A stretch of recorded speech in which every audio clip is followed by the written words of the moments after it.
The Last Stand. The space around the desolate planet of Thera was eerily quiet. Once a thriving colony, it now lay in ruins, a shadow of its former self. The Thran Empire, a ruthless alien race known for their merciless conquests, had swept through, leaving nothing but devastation in their wake. On the bridge of the last remaining ship of the beleaguered Terran fleet, Captain Maya Cole surveyed the damage with a heavy heart. The crew, though battered, was still determined. They had survived countless battles, but this was different. The Thren were relentless, and the Terrans' resources were dwindling. Captain Cole turned to her second-in-command, Lieutenant Ben Rivers. "We can't keep this up much longer. We need a strategy, and we need it now." Ben nodded, his face grim. "Our last transmission to Earth was intercepted. They've come up with something new. They're calling it the Echo Protocol. It's our last hope." Captain Cole's eyes narrowed. The Echo Protocol was rumored to be a desperate measure, a final gambit involving untested technology that could turn the tide. If it failed, they would be wiped out, but if it worked, it might give them a fighting chance. As they prepared to implement the protocol, the Thren ships loomed closer, their massive hulls blotting out the stars. The crew worked in tense silence, knowing that their next move could be their last. Captain Cole stared at the holographic display, where the remnants of their once proud fleet were clustered around the battered planet. "Initiate the Echo Protocol," Captain Cole ordered with resolve. The crew sprang into action, their movements a synchronized dance of urgency and precision. They activated the experimental device, a shimmering core of energy that pulsed with an otherworldly light. With a sudden jolt, the ship was enveloped in a strange glow, and a shockwave of energy rippled through space, disrupting the Thren's sensors. For a brief moment, it seemed as though the tide had turned. The Thren ships faltered, their once coordinated assault thrown into disarray. The crew's relief was short-lived. The Thren quickly recalibrated their systems and resumed their assault, but the delay had given the Terrans a precious few moments to regroup. Captain Cole knew that their struggle was far from over, but the Echo Protocol had bought them some time. A new alliance. Back on Earth, the High Command watched the battle unfold with bated breath.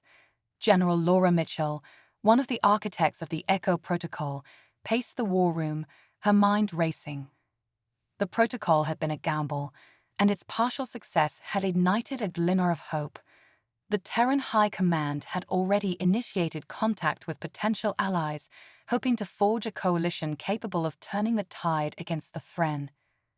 "We need to leverage our remaining resources to secure more allies," General Mitchell said to her team. "The Echo Protocol has proven that we can disrupt the Thren's operations. Now we need to solidify our position." One by one, representatives from various alien factions arrived at Earth, each with their own agenda and demands. The representatives included the Volta, a technologically advanced species with a history of cautious neutrality, and the Solari, a warrior race with a deep-seated enmity toward the Thren. The negotiations were tense. The Volta were skeptical, questioning the Terran ability to defend themselves despite the Echo Protocol's success. The Solari, on the other hand, were eager to join the fight, driven by a long-standing grudge against the Thren for past transgressions. After days of intense diplomacy, a tentative alliance was formed. The Volta agreed to share their advanced technology in exchange for Terran resources and the promise of future support. The Solari pledged their military strength, ready to strike at the heart of the Thren Empire alongside the Terrans. As the alliance solidified, the atmosphere on Earth shifted from despair to cautious optimism. The combined strength of these disparate factions offered a glimmer of hope. The next phase of the war would be different, with new strategies and resources coming into play. General Mitchell looked out over the assembled representatives, a determined glint in her eye. "This is just the beginning. Together we have a chance to end this conflict and secure a future for all our people." The battle for Thera. The new coalition launched their first joint operation, targeting the Thren-controlled sectors surrounding Thera. The plan was bold: a coordinated assault aimed at disrupting Thren supply lines and weakening their hold on key strategic locations. The fleet, now bolstered by Volta technology and Solari warships, moved with newfound confidence. Captain Maya Cole, having been promoted to admiral, commanded the Terran forces with a mix of seasoned expertise and fresh hope. The Thren were caught off guard by the sudden onslaught. Volta ships, equipped with advanced cloaking technology, slipped past Thren defenses and struck at critical supply depots. Solari warships, with their formidable firepower, engaged the Thren forces head-on, creating a diversion that allowed Terran forces to land on the planet's surface and reclaim key installations. The battle was fierce and chaotic. Thren forces, initially disoriented by the sudden shift in the tide, regrouped and mounted a desperate defense. The coalition forces faced stiff resistance, but their combined might and strategic planning proved effective. On the ground, Terran and Solari soldiers fought side by side, pushing through Thren defenses and liberating occupied territories. The sense of camaraderie and shared purpose was palpable, fueling their determination. As the battle raged on, it became clear that the Thren was struggling to adapt to the new threat. The coalition's coordinated attacks and innovative tactics were beginning to turn the tide. By the end of the operation, Thera had been liberated from Thren control, and the Thren's supply lines had been severely disrupted. The victory was hard-won, and the cost was high, but it marked a turning point in the war. The coalition forces celebrated their triumph, knowing that they had taken a crucial step toward ending the Thren threat. The Thren's counterattack. The Thren Empire, humiliated by their defeat at Thera, was determined to retaliate. The Thren High Command, furious and vengeful, convened to devise a strategy that would reclaim their lost ground and reassert their dominance. The Thren's counterattack was swift and brutal. Using newly developed weapons and tactics, they launched a series of coordinated strikes against the coalition's key positions. Their goal was to force the coalition to retreat and regain control of the territories they had lost. The initial wave of the Thren attack caught the coalition off guard. Volta ships, still reeling from their earlier losses, struggled to cope with the intensity of the Thren's onslaught. Solari forces, though battle-hardened, found themselves facing an enemy that was more determined than ever. Admiral Cole and her allies were forced to adapt quickly. The coalition had to scramble to reinforce their defenses and counter the Thren's aggressive tactics. The war had entered a new phase, with both sides locked in a high-stakes game of strategy and retaliation. In the midst of the chaos, a crucial piece of intelligence emerged. A coalition spy had managed to infiltrate Thren Command and uncover a secret plan involving a devastating new weapon. The weapon, known as the Dark Star, had the potential to annihilate entire fleets with a single strike. The revelation of the Dark Star weapon added urgency to the coalition's efforts. Admiral Cole knew that they had to act fast to prevent the Thren from using it. A daring mission was launched to sabotage the Dark Star and neutralize the threat before it could be deployed. The sabotage mission. The mission to sabotage the Dark Star weapon was a high-risk operation that required precision and stealth. A team of elite operatives, including Terran, Volta, and Solari specialists, was assembled to carry out the dangerous task. The team infiltrated the heavily guarded Thren facility where the Dark Star was being developed. They navigated through a maze of security systems and obstacles, relying on their diverse skills and advanced technology to stay undetected. As they approached the core of the facility, tensions were high. The operatives knew that the success of their mission could turn the tide of the war, but failure would mean catastrophic consequences. They had to disable the weapon's core and destroy any remaining prototypes to ensure that it could never be used against them. The team faced fierce resistance from Thren guards, but their training and teamwork allowed them to overcome the obstacles.